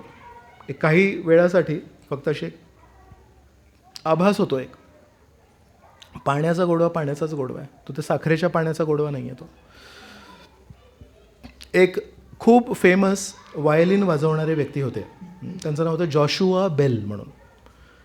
तर यांचा जो गिटार आहे तो $30 लाख चा गिटार आहे त्यांचा, वायलिन. खूप फेमस आहे ते. तर ते जेव्हा परफॉर्मन्स देतात तेव्हा त्यांच्या तिकिटांचे पण $100 $200 असं तिकीट घेऊन लोक त्यांचा वायलिन ऐकतात.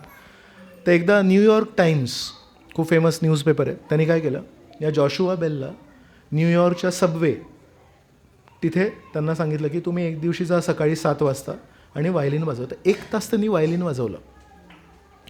तर साधारणपणे एका परफॉर्मन्समध्ये $1,00,000 तर वगैरे तरी कमवतात ते.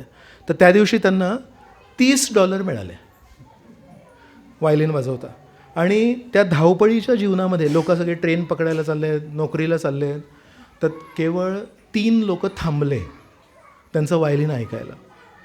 तर ज्या व्यक्तीने संध्याकाळी जर परफॉर्मन्स दिला असता तर 300 लोक तिकीट घेऊन तिथे थांबले असते, पण तेच लोक जेव्हा धावपळीत आहेत तेव्हा त्यांना ओळखू शकले नाही आणि केवळ $300 त्यांनी कमवले. तर याच्यावरून काय समजू शकतो आपण की जेव्हा अनेक वेळा आपण धावपळीत असतो तेव्हा आपल्याला महत्त्वाचं काय हे कळत नाही. तसंच आपण आपल्या जीवनामध्ये नुसतं पळतो आहे, पण आपल्या लक्षात येत नाही की महत्त्वाचं काय.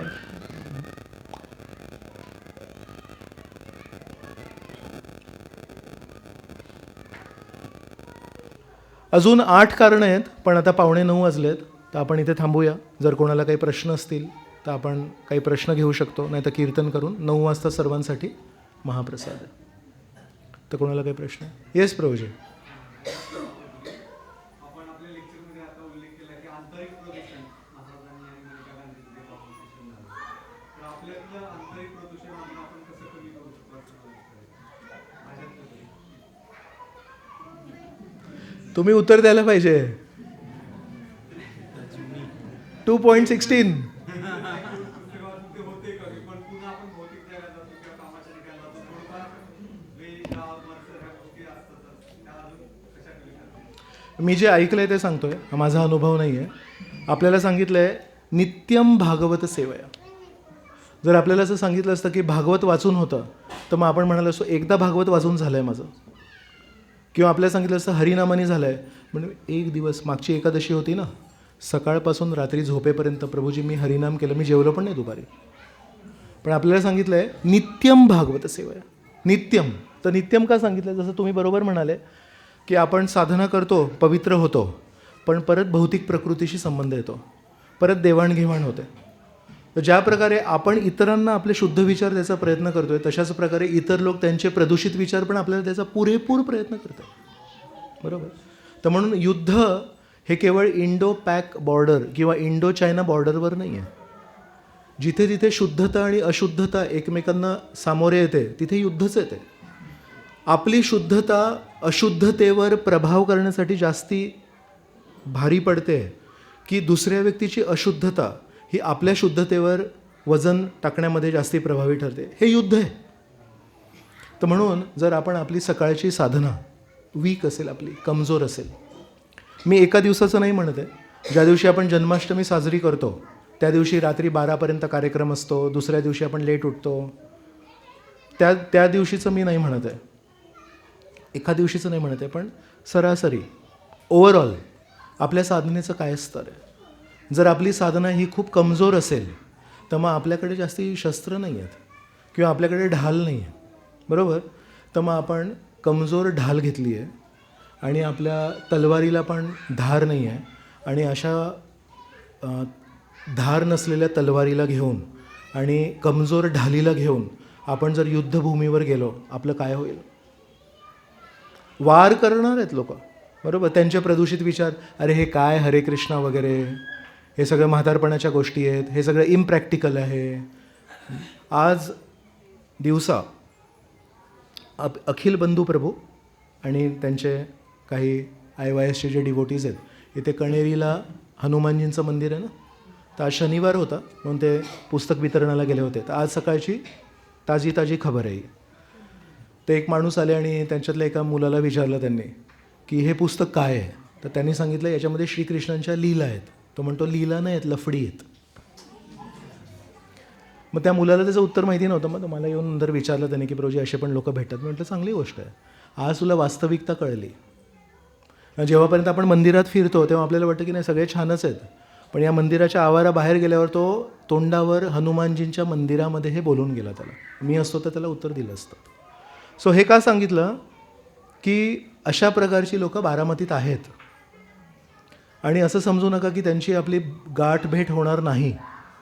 मग जेव्हा ती गाठभेट होईल तेव्हा त्यांचा तो शब्द आपल्याला भारी पडेल की आपल्याकडे 4 गोष्टी असतील त्यांना ऐकवण्यासाठी. तर म्हणून आज होईल गाठभेट माझी, आज संध्याकाळी होईल, उद्या होईल, परवा होईल, मार्च महिन्यात होईल, फेब्रुवारी महिन्यात होईल, कधी होईल? नास्तिकांशी माझी गाठभेट कधी होईल? शनिवारच्या कार्यक्रमात होऊ शकते, कोणतरी हात वर करू शकतो. उद्या आमचा मुलांचा कार्यक्रम आहे, त्याच्यात कोणतरी येऊ शकतात. कुठे कधी होईल? नास्तिकांशी गाठभेट कधी होईल? किंवा उद्या अखिल बंधू प्रभू आणि बाकी सगळे उद्या भिगवणला पुस्तक वितरणासाठी चाललेत. भिगवणला रविवारी बाजारपेठ असते. उद्या त्यांना मिळणार आहेत, सगळे छान लोक मिळणार आहेत. अरे वा, आले आले आले अखिल बंधू प्रभू आले. येस, अखिल बंधू प्रभू, उद्या तुम्हाला सगळे छान लोक भेटणार आहेत. मग तुम्हाला सर्वांना मी प्रश्न विचारतोय, उदय पाटील प्रभूजी तुम्हाला पण प्रश्न विचारतोय, नास्तिकांशी आपली गाठभेट कधी होणार? कधी होऊ शकते? मग आपण जप कधी चांगला करावा? दररोज करावा. तर सकाळची जी आपली साधना आहे ते आपलं शुद्धीकरण आहे. आणि दिवसभर जेव्हा आपण लोकांशी गाठभेट होतो आहे तर त्याच्यामध्ये आपण त्यांना काहीतरी बोलतो आणि ते आपल्याला काहीतरी बोलतात. तर आपली जी साधना स्ट्रॉंग असेल तर आपल्याला त्याचा फरक पडत नाही. म्हणजे आपली ढाल स्ट्रॉंग आहे आणि आपल्याकडे जर नीट प्रचाराची शक्ती असेल तर आपली तलवार त्यांनावर वार करेल. समजा माझ्याकडे बोलण्यासाठी काही कारण नाही आहेत पण माझी साधना स्ट्रॉंग आहे तर माझी ढाल स्ट्रॉंग आहे तर ते लोक जेव्हा वार करत आहेत तेव्हा माझ्या ढालीने कमीत कमी मी स्वतःला वाचवीन. मी त्यांना प्रतिउत्तर देऊ शकत नाही पण त्यांनी ज्या ज्या काही गोष्टी सांगितल्या त्या माझ्या श्रद्धेवर काही फरक नाही पडला कारण माझी ढाल स्ट्रॉंग आहे. ते जो एक टिपिकल योद्धा असतो त्याच्याकडे दोन गोष्टी असतात, एक तलवार असते आणि एक ढाल असते, दोन्ही पाहिजेत. तर साधना आहे ना ती आपली ढाल आहे. आपली श्रद्धा विस्कळीत होणार नाही आणि दुसऱ्यांच्या त्या खोटे श्रद्धेवर जर आपल्याला वार करायचा असेल आणि त्यांच्या चुकीच्या समजुतींना जर आपल्याला कापायचं असेल तर मग आपल्याकडे प्रचाराची शक्ती पाहिजे. तर कमीत कमी प्रचाराची शक्ती नसेल तर स्वतःला वाचवण्यासाठी ढाल तरी पाहिजे. तर म्हणून कोणी प्रचारक असतात ज्यांची साधना वीक आहे, प्रचार खूप छान करतात पण त्यांची साधना नाही आहे, मग त्यांच्याकडे तलवार स्ट्रॉंग आहे आणि ते इतरांवर वार करतात पण त्यांची ढाल वीक आहे. मग जेव्हा दुसरीकडून वार होतो तेव्हा ते पण रक्तबंबाळ होतात. आणि कोणी लोक त्यांची साधना खूप स्ट्रॉंग आहे पण ते प्रचार नाही करू शकत, मग ते स्वतःला वाचवतील पण ते दुसऱ्यांना प्रभावित नाही करू शकत. पण योग्य योद्धा कोण, ज्याची ढाल पण स्ट्रॉंग आहे तलवार पण स्ट्रॉंग आहे. तर जेव्हा असे कोणी विचित्र बोलणारे लोक येतात तेव्हा त्याला प्रतिउत्तर देता यायला पाहिजे पटकन. आणि हे करण्यासाठी साधना एक स्वतःला सुरक्षित ठेवून ती उत्तरं देता यायला पाहिजेत. तर म्हणून रोज असे प्रसंग येणार आहेत. आणि जसं मी पूर्वी पण म्हणत होतो 2021मध्ये एक व्यक्ती भेटणार आहे, 2022मध्ये 2 व्यक्ती भेटतील, 2025मध्ये 5 भेटतील. हे जे प्रमाण आहे हे वाढत जाणार आहे.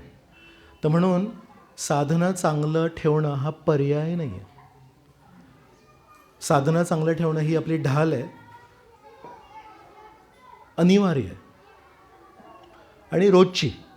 असं नाही की एकादशीच्या दिवशी आपण चांगला जप करू आणि बाकीच्या दिवशी नाही करू, नाही, एक रोज करायचं आहे कारण कधीही आपली गाठभेट होऊ शकते. तर चांगली साधना ही कमीत कमी आपण, हा आता पुस्तक वितरणाचा महिना आहे म्हणून त्या अनुषंगाने सांगतो की पुस्तक वितरण करण्याच्या पूर्वी जर आपलं चॅन्टिंग झालं नसेल, पुस्तक वितरण करण्यापूर्वी जर आपण नीट असं साधनेमध्ये स्थिर नसू तर पुस्तक वितरण करण्यामध्ये पण अनेक बाधा येतील. कारण आपल्या चेहऱ्यावर तो विश्वास नसतो की हे घ्या, याच्यामध्ये तुमच्या प्रश्नांची उत्तर आहे, तुमच्या समस्येचं निराकरण याच्यामध्ये. पण जर आपण स्वतः ती गीता वाचली असेल, जर आपण खरोखर स्वतः चांगले चॅन्टिंग केलं असेल तर आपण त्या विश्वासाने देतो. शेवटी डोळे बघून लोक घेतात. आपण कुठल्या सेल्समनकडे फ्रीज घेतो, टी व्ही घेतो, जे काही घेतो, तो म्हणतो साहेब हा टी व्ही तुमच्यासाठी चांगला आहे. तर तो सेल्समनचा जो विश्वास आहे, सेल्समनचा जो कन्व्हिन्सिंग पॉवर असते ती, त्याच्यानुसार आपण निवडतो. कारण तिथे 10 टी व्ही असतात, 10 वॉशिंग मशीन असतात. तसं आपण जेव्हा पुस्तक वितरण करतोय, घेणार का, बघू शकता का, आपणच जर असं थोडंसं कमजोर आवाजाने पण आपण ठामपणे हातात घेतल्यामध्ये उघडा, श्लोक क्रमांक 47, अध्याय क्रमांक 2, कर्मणी एव अधिकार असते मा फलेषु कदाचन. अच्छा, हा सेल्समन म्हणजे याला विश्वास आहे, याच्या स्वतःच्या प्रॉडक्टमध्ये या सेल्समनला विश्वास आहे. तर म्हणून साधना ही प्रचाराशी जुळलेली आहे, साधना ही पुस्तक वितरणाशी जुळलेली आहे, साधना ही आपल्या प्रगतीशी नक्कीच जुळलेली आहे. आणि जसं मी सांगितलं, साधना ही प्रभुपादांच्या समाधानासाठी, परमेश्वराच्या समाधानासाठी तर नक्कीच गरजेची आहे. हरे कृष्ण. अजून कोणाला काही प्रश्न? खूप खूप धन्यवाद, थँक्यू. जय श्रीमद् भगवद गीता की जय, श्रील प्रभुपाद की जय, अनंत कोटी वैष्णववृंद की जय, जय निताय गौर प्रेमानंदे. हरी हरी बोल. पण कीर्तन करूया, ज्यांना भूक लागली आहे बाहेर